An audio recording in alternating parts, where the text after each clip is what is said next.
Ito si Hassan Khomeini, apo ni Ruhollah Khomeini, ang nagtatag ng Republikang Islamiko. At makikita at maririnig mo siyang magsalita ngayon. Isang pangyayaring yumanig sa kasunduang pangkapayapaan kahit hindi pa ito natatapos. Musika? Oo, sigurado. Dahil sa napakalaking kabutihan na ipinagkaloob sa atin ng Diyos.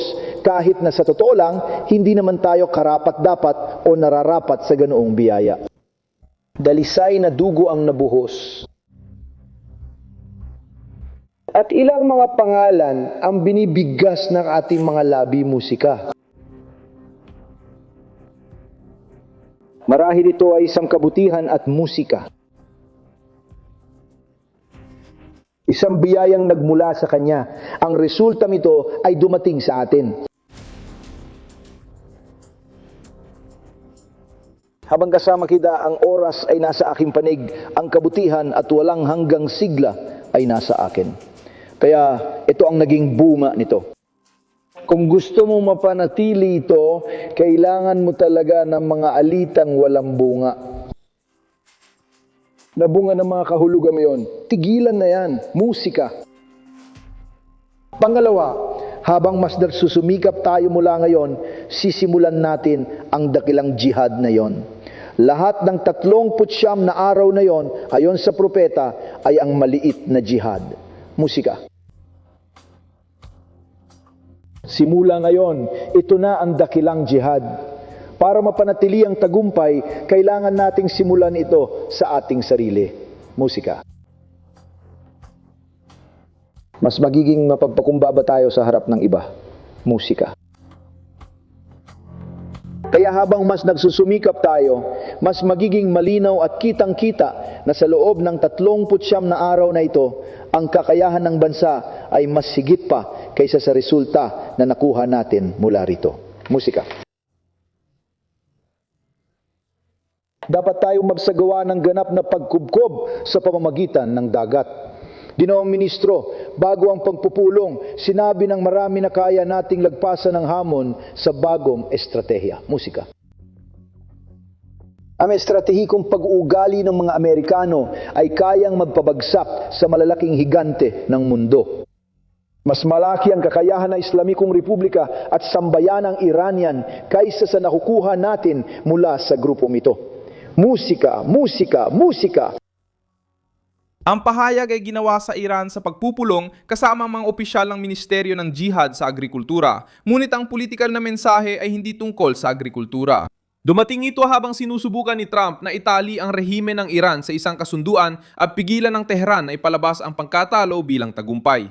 Ang panig na relihiyoso ng Iran ay tumutugon na para nararamdaman nilang humihigpit ang pagkubkob. Imbes na kilalanin ang pagkaubos ng lakas ng militar, ang pag-iisa at ang panloob na gastos, binabago nila ang kwento at inihahanda ang lipunan sa bagong yugto ng laban.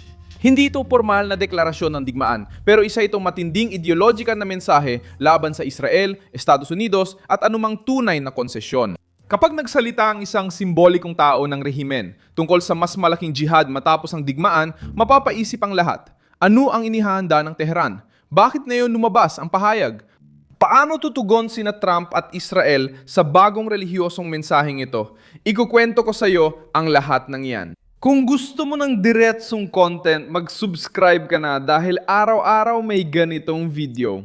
Si Hassan Khomeini ay lumitaw na sinusubukang gawing pampulitikang mobilisasyon ng panahon matapos ang digmaan. Ang pahayag na inilatala ng mga Iranian na mapagkukunan ay nagsasabing ang mga mamamayang Iranian ang naging ganap na nagwagi sa kamakailang digmaan. Ang 39 na araw ay tinawag na maliit na jihad at ngayon ay magsisimula na ang mas malaking jihad. Hiniling din niya ang wakas ng panloob na alitan at hinikayat na palakasin ng mga Iranian ang pagtitiis para mapanatili ang tinawag niyang tagumpay. Madaling maintindihan ang mensahe. Layunin ng rehimeng na maiwasan ng pagkakabahabahagi, pigilan ng mamamayan sa pagsingil sa gastos ng digmaan at panatilihin ang imahe ng lakas laban sa Israel at Estados Unidos. Naganap ang pagpupulong sa Iran sa harap ng mga opisyal na may kaugnayan sa Ministeryo ng Jihad sa Agrikultura. Hindi nabawasan ng formal na tagpuan ang epekto nito sa politika. Si Hassan Khomeini ay mahalagang tao sa sistemang Irani. Dala niya ang apelyido ng nagtatag ng Islamikong Republika at nagsasalita siya sa relihiyosong grupong itinuturing na gabay ang bawat salita. Sa paggamit niya ng mas malaking jihad, inilipat niya ang labanan mula sa militar patungong panloob, moral, panlipunan at politikal na larangan. Sa madaling salita, hinihikayat ng reliyosong paksyon ang mamamayan na magtiis pa, magsakripisyo at manatiling tapat sa rehimen. Ipinapakita ng pariralang Islamismo ang maselang kalagayan ng Tehran. Katatapos lang ng rehimen sa digmaan laban sa Estados Unidos at napailalim sa matinding presyon ang estrukturang militar ng Israel.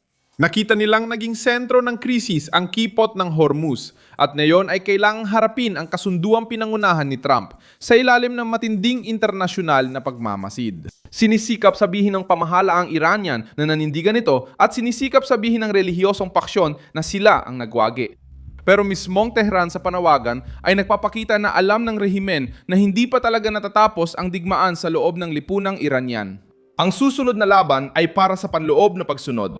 Sa pagpupulong ng G-Pito, sinuportahan ng mga lider ang planong Amerikano na buksan muli ang kipot ng Hormuz at pinalawig ang marupok na tigil putukan. Habang sinasabi ni Trump na pinipigilan ng kasunduan ang Tehran sa pagbuo ng sandatang nuklear, iganigit na ibang lider ang susunod na hakbang.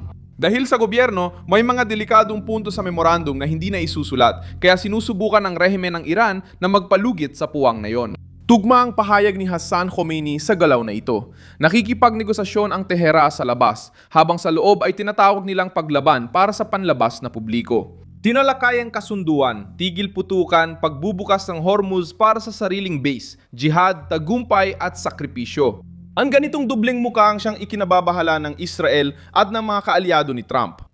Sinusubukan ng diplomasya, pigilan ang labanan pero patuloy pinalalakas ng makinaryang ideolohika ng rehimen ang ideya ng matagalang sagupaan. Tinanggap ng Israel ang sitwasyon na may pagdududa at malinaw na sinabi ng gobyerno na hindi sila nakatali sa kasunduang, hindi isinasaalang-alang ang sarili nilang mga interes sa seguridad. Hindi nila isasantabi ang sariling seguridad. Sabi ni Benjamin Netanyahu, kasunduan man o wala, hindi magkakaroon ng armas nuklear ang Iran. Tinatangkang ibenta ni Hassan Khomeini ang ibang bersyon sa publiko. Nagsasalita siya tungkol sa tagumpay pero nananawagan ng paglaban. Binabanggit ang pagkakaisa, ngunit inaaming may mga panloob na alitan at tinutukoy ang dakilang jihad pero inilalagay ito sa loob ng lipunan. Alam ng rehimen na ang palabas na digmaan ay nagdudulot ng panloob na presyon at ang pagdurusa ng mga pamilya, paghina ng ekonomiya, sanksyon, takot, pag-iisa at pagkawala ng tiwala ay hindi nawawala. Sa pamamagitan ng relihiyosong talumpati, ang dakilang jihad ay inilahad sa loob ng tradisyong panrelihiyon bilang panloob na pakikibaka, disiplina, kontrol at pagtitiis. Pero sa loob ng isang rehimen tulad ng sa Iran, ang ganitong wika ay nagkakaroon ng pampulitikang gamit. Ginagamit ito para ipahiwatig na ang pagrereklamo, paghahati-hati, pagkuwestiyon o paghingi ng pananagutan ay maaring ituring na kahinaan, lalo na sa harap ng kaaway. Nagiging kasangkapan ng panlipunang kontrol ang pangungusap. Hindi kailanman naging problema ang nakasulat na kasunduan lamang. Ang problema ay ang sistema ng pressure na nilikha ng Tehran sa paligid ng Israel, sa Golpo at ibang bahagi ng gitnang silangan. Ang pagtatangkang maghanda ng ikalawang yugto laban sa Israel ay mas nakikita sa wika kaysa sa isang tahasang utos militar. Hindi kailangan ng rehimen mag-anunsyo ng bagong digmaan sa opisyal na dokumentong may letterhead. Para mapanatili ang labanan, gamitin ang bokabularyo ng paglaban, ituring ang Israel na permanenteng kaaway, ituring ang kasunduan bilang hakbanging taktikal, at hikayatin ang mamamayan na tiisin ang mga bagong presyon. Nakakabahala ang mekanismong ito. Maaring lumamig ang digmaan sa larangang militar pero tuloy pa rin ito sa relihiyosong pananalita. Matapos ang mga linggo ng digmaan, ekonomikong presyon at kawalakatiyakan, nag-aaway ang mga paksyon ng rehimen sa pipiliing landas. Isang panig ang gustong makipagnegosasyon para makahinga, ang isa naman ay gustong magmatigas para hindi magmukhang talunan. Maingat na binabantayan ng Israel ang sitwasyon dahil pamilyar sila sa ganitong pattern. Kailangan ng rehimen na maniwala ang mga tao na nagdusa sila dahil sa tagumpay, hindi dahil napilitan silang lumaban. Mataas ang kapalit. Ako si Milson Alves Global. Layunin kong panatilihing kang laging informado araw-araw batay sa katotohanan. Nasa video description ang mga news link. I-like ang video, mag-subscribe sa channel at tingnan ang mga komento sa dulo para mas maging aktibo sa komunidad. Milson Alves.